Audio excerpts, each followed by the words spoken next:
I'm Jane Coaston, and welcome to What a Game Day. Week 1 of the college football season is in the books, and it was a week that answered some questions. Looks like LSU, Miami, and Ohio State are in great shape, while Notre Dame, Clemson, and Texas have some room to improve. But the weekend raised a bunch more questions about what this season could possibly look like. Like, what if Alabama, a football dynasty since I was in college, is bad? Will the Bill Belichick experiment at the University of North Carolina crash and burn after one game? And most importantly for me personally, will Michigan's freshman quarterback, Bryce Underwood, be the greatest quarterback in the history of collective time? To find out, I talked to a good friend of mine, Alex Kirshner, co-host of the college football podcast Split Zone Duo. Alex Kirshner, my good friend, welcome to What a Game Day. Jane, it's great to be with you on your turf this time. You've come on my podcast to talk about college football, and now here I am. Now here you are, the best of the Maryland Terrapins. So, week 1 is in the books. How are you feeling? How do you feel about the season right now? How are you feeling about your predictions? How are you feeling about how just the general vibe? I'm feeling good because we have brewing messes at a lot of places where mess can be fun. Looking at the possibility, the specter of sort of an Alabama-wide meltdown, Tuscaloosa-wide Alabama meltdown. Anyway, Auburn looks fine. Looking at some difficulty at Clemson, some difficulty at Notre Dame, at least a little bit of concern with Notre Dame's new quarterback, who is the grandson of the former coach at your alma mater, the University of Michigan. Yep. I like mess. I like it when big brands struggle a little bit and people get stressed out, and it feels like we have a decent bit of that. Also, didn't even talk about how Arch Manning and Texas kind of fell flat at the Horseshoe. Let's get into that, because that was actually... from Fox Sports' perspective, the biggest game of the weekend. And based on the ratings, they pulled in like 16 million viewers to watch a game in which no one really did very much. But Arch Manning, the Heisman frontrunner heading into the season, which we can talk about whether that was like a real thing or like a media thing, because I think that those are two different ideas. Even though the media votes for the Heisman Trophy, he came out and looked flat against Ohio State. What did you think of his performance? What does it portend? Does it mean anything? Did we learn anything real from that game? It wasn't good, and I think it does mean something, because I don't like to be one of those people who writes off week 1 because it's a bit of an aberration. We don't have a preseason, etc. Right. You know, I understand that, and I think that the week 1 overreaction is a tried and true college football tradition, but also this was the biggest week 1 game of all time by AP poll ranking, between number 1 Texas, the defending national champion Ohio State, number 3. And so to write it off like that doesn't matter, or I don't care that it happened, is sort of a thing that makes me ask, what's the point? Why are you watching these games in the first place if you're not going to be at least a little invested in what happens in week 1? And yeah, we all understand that the playoff has 12 teams in it now. Texas is probably still going to make the playoff. And I do think that Arch is going to be fine in the long term. But it was less than you expected, I think. You know, Arch Manning is not a freshman. This was Arch Manning's debut as the full-time starter for Texas. But he'd been in the building for a couple years. He'd gotten plenty of action in relief the last couple of years, or when Quinn Ewers, the quarterback at Texas, had been injured. And part of the idea, part of the value prop was, you know, this guy will be ready for the spotlight when you throw him out there in the first game of the season, because he's been around. He's gotten a sense of the speed of college football, and that didn't happen. And so that will be a little part of his college football legacy, no matter what happens for the rest of this year and maybe next. For our viewers who maybe aren't as familiar with this game but are aware of the last name Manning, yes, those Mannings. Yes, his uncles are Eli and Peyton, and he texts them for advice, which I think is very helpful when you're already under the spotlight, as Eli was in college, as Peyton was in college, as they were in their NFL careers. But I just looked up Ohio State's schedule, and I know you've talked about this on your excellent podcast, Split Zone Duo, but looking at this right now, it seems like Ohio State doesn't have to play anyone I'd consider to be like a genuine threat until October 11th when they go to Illinois. Are we facing a year in which kind of a arguably somewhat mid Ohio State team is number 1 pretty much until November? Could be. Very possible. The thing about Ohio State, as I know you know all too well, is that when Ohio State is bad, like when they suck, when they really blow chunks, they go 10-2, maybe. Yeah. Or maybe it's an 11-1 where their fans are mad after most games, but it's still 11-1. Ohio State is, I think, the one team that you can already say, lock, stock, and barrel, for sure, is going to be in the college football playoff. They probably have to finish 7-4 to not be in the playoff, and there's no chance of that happening. So it is possible that we are just looking at Ohio State kind of sitting for at number one for a long time. And if that's the case, I just urge people to remember that there are 135 other teams in the football bowl subdivision, plus hundreds more in the lower levels, and there's lots of other things to focus on while Ohio State is kind of on its march to dominance. One thing we can talk about, because you mentioned the possibility of Ohio State going 7-4, which seems unimaginable. It also seems unimaginable for Alabama to potentially go 7-4. But they lost. They go to Florida State. They play in Tallahassee in torrential rain, and they looked terrible. Like, it's funny because this was, there's been something about Alabama for the last 2 years, I'd say, where there's just been a couple of games where, like, they would win, but they would win in such a way where you're like, that was more of an escape than anything else. And I know Alabama fans are anxious. Like, I've started to get the text messages from Alabama fans who are friends of mine who are already starting to get real weird and squirrely about this team. And I'm curious to hear from your perspective, because Alabama isn't just Alabama. Alabama has been a dynasty for nearly 2 decades under former head coach Nick Saban, who has since retired, to be in ads all the time. Is Alabama's current head coach, Kalen DeBoer, really on the hot seat, or is this kind of like the irrationality of Alabama-sized expectations? I think Kalen DeBoer is on the pre-hot seat. Kalen DeBoer's buyout, if Alabama were to fire him now-ish, would be about $60 million. There's only been one buyout paid like that in the history of college sports. Texas A&M did it a couple of years ago with Jimbo Fisher. They saw the oil prices in the Permian Basin and were like, buddy, you got to go. Right. That's right. They said that's close enough to 70-something bucks a barrel. You're out. We're hiring Mike Elko. We're making the change.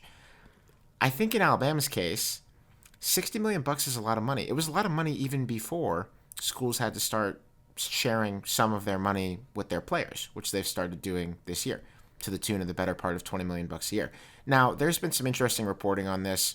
On3 reported the other day, made a good point, which is true, that Kalen DeBoer's buyout is due in monthly installments over a couple of years if he were to be fired, which probably makes it a little bit more permissive than if you had to give the guy $60 million in 30 days or in 60 days.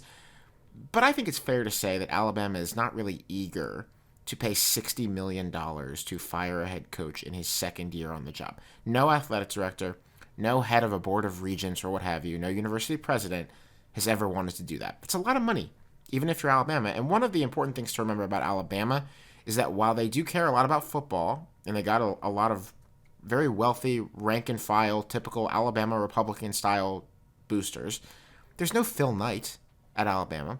There's no Larry Ellison, who seems to have taken a strong interest in your alma mater over the last couple of years. There's no single whale who's just going to say, I hate Kalen DeBoer so much, here's $60 million, go on and fire him. And then hire a new coach, by the way, right, who's going to need his own 10-year, $90 million, $100 million Not to mention paying commitment. for the coaching search. All of this. And the assistants need to get fired Right. as well. New ones need to get hired. It's just an ordeal.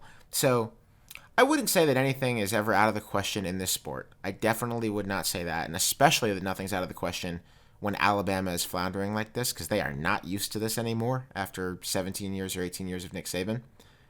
But it's a lot of money, and I don't know if we're at DEFCON 1 just yet.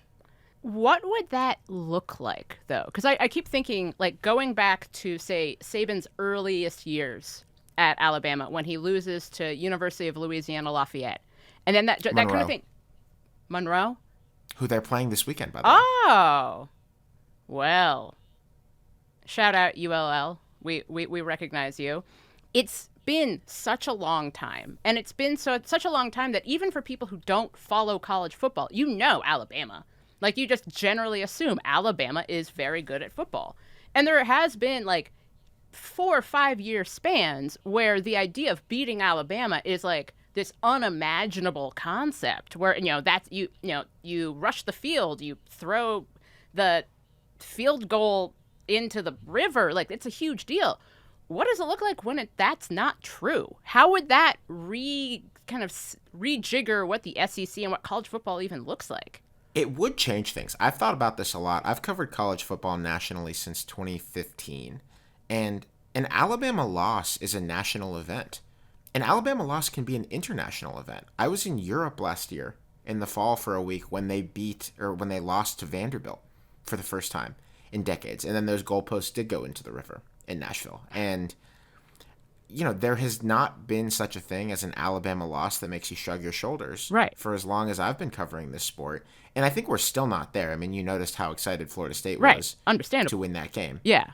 And of course, Florida State was coming off a 2-win season, and it was week one and all of that. But I think one of the things that has really stung the Alabama fan psyche over the last year is that aura is slipping a little bit. I don't think it can continue to feel forever like Alabama is this special entity in the sport if they're going to keep losing games in which they're favored by 2 touchdowns every couple of games. They've done this 3 times in the last year. They did it against Vanderbilt. They did it against a really lousy Oklahoma last year. And they did it here against a Florida State team that went 2-10 last year with 1 FBS win, which was against Cal. Yeah. And I think Alabama fans want to win. They want to be in the playoff. They want to be contending for national championships and winning national championships. But they also want to feel special. And there's nothing that special about repeatedly losing games that you should win by wide margins.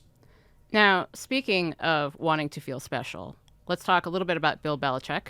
6-time Super Bowl winning Patriots coach, goes to North Carolina, talks about how he's basically going to run North Carolina's college football program like you would run an NFL team. Even brings in an NFL general manager, brings in like 70 players from the portal, and the hype is real. If for anyone who watched that game on Monday, you saw Michael Jordan there, you saw Bill Belichick's very young girlfriend Jordan there. Basically all of UNC royalty was there, and they had their first drive looked great. Scripted plays looked amazing. And then everything went horribly wrong. TCU, Texas Christian University, their head coach, Sonny Dykes, ran what I would helpfully call nonsensical bullshit, and it worked over and over again. It genuinely looked like, I'm aware, Bill Belichick said, like, this is going to be a long process. There's a lot to do here. But and I know, you've got a new quarterback, you've got all these new players, but they looked poorly coached. Like, there were just some decisions that were made that weren't being made by players. Like, I think that there was like a 3rd and long play relatively close to the end zone where they ran a screen, which obviously got picked off, obviously for a touchdown. Yeah. Like, what does this mean, at both the micro for North Carolina and for the macro for Bill Belichick? Like, I think that there's been kind of this idea that, an NFL coach could just come to college and just, like, dominate. And it's never really been true. But it seems even more not true here. Like, this is it's really bad. I think you've made the point that, like, you can't be hyperbolic enough about this loss because it was terrible. Yeah. North Carolina hired a guy who's won 6 Super Bowls, the most successful NFL head coach of all time, and brought him to an Atlantic Coast Conference job where he promptly took one of the worst losses in school history in the first week of the season, after an offseason, by the way, in which the entire world learned about his girlfriend who's 49 years younger than him and seems to be intimately involved, certainly in the management of Bill Belichick's personal brand, and arguably, by extension, in the business of North Carolina football, which is inextricably tied up now with Bill Belichick and his personal brand. The sky is falling. If the sky isn't falling then why are we doing this? Then why ever use dramatic language for any reason, if not for that exact circumstance? Also, I should say, after an offseason in which the general manager of North Carolina, the longtime consigliere of Bill Belichick, one Michael Lombardi, whose name you might be familiar with, listeners, called North Carolina, said that their goal was to be the 33rd NFL team because they wanted to be so professionally, cleanly run. Right. Not great. No, not great, especially when you look at their schedule. I believe they're playing Charlotte this weekend. And that's a push for me. Like that's I wouldn't go that far, but hey, I hope you're right. It would be something to see. Well, let's talk about the upcoming week. What game are you most looking forward to? What's interesting to you this weekend? Yeah, this week is interesting because after the sugar rush of week 1 with a lot of these marquee helmet games, there's not much of that. There's Michigan-Oklahoma in the nightcap, which I'm sure you'll want to talk about, as all Wolverines will. That's going to be very interesting with Michigan's very expensive 5-star freshman quarterback going up against Oklahoma's kind of defensive whiz head coach. I'm most interested in the regionality of this week. Arkansas, the University of Arkansas, Fayetteville, is playing against Arkansas State University from Jonesboro, Arkansas, in Little Rock, Arkansas, the capital.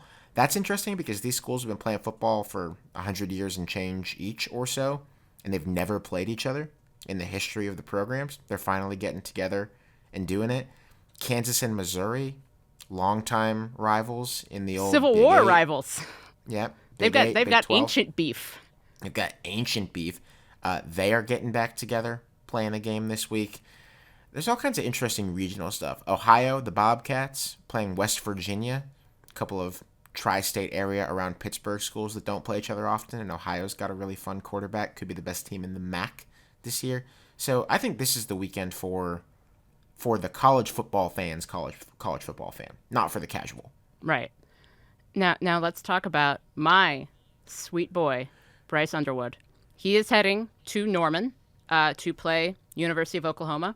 This is Michigan's first road game. Michigan won their opener while being like William F. Buckley level conservative with their play calling for their freshman quarterback, who I learned recently was born like 2 weeks before I started my junior year of college. And I'm moving through that. I'm adjusting to that. I haven't come to terms with it yet, but I will. I will eventually. So what are you expecting out of that game? Because I think if you watched any of Michigan, New Mexico, which nobody had to, except for Michigan fans, we're the ones who did that. Like, he looked great, but he also was not given a lot to do, which is also great. That's what you're supposed to. If you're starting a freshman, you shouldn't give them a lot of homework the first game. So what are you expecting out of that game? You've got Oklahoma starting John Mateer, who folks may have heard of because he sent a bunch of Venmo requests with like jokey notes, and then it turns out you can't tell jokes on Venmo anymore without being accused of maybe being involved in gambling. But I'm curious as to your thoughts on that game. The Venmo descriptions did specifically say for sports betting with specific games attached in some cases. So, I think the biggest problem, the real question for his judgment is why is your Venmo public? And why is all great points. Great points. Why is anyone's Venmo public? Never should Why be. is that a feature that Venmo offers? No, I don't know. Why know. is that legal? No. A lot of questions. Don't think that should be happening. Probably should make sure that you your don't own Venmo do that. is locked down. Make your Venmo private. That's our advice.